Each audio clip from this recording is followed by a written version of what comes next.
Hi everyone, my name is Dawn, and today I want to share with you a place that I would love to be right now using the Screencast-O-Matic demonstration tool.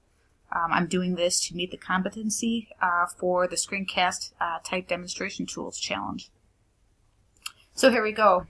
Right now it's cold, raining, and very gloomy in Illinois, so I would love to be in Disney World in Florida.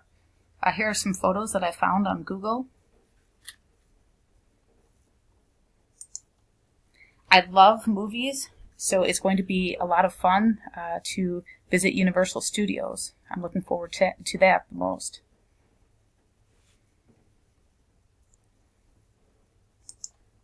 Also, Disney World has a lot of different types of hotels and resorts, so I'm looking forward to staying at any one of these. I haven't been on a week-long vacation in almost a decade. So I just want to relax and do a little bit of nothing somewhere.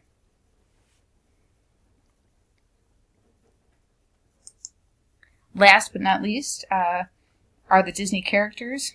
They're a lot of fun, so I can't wait to see them again. Thank you for taking the time to watch my video.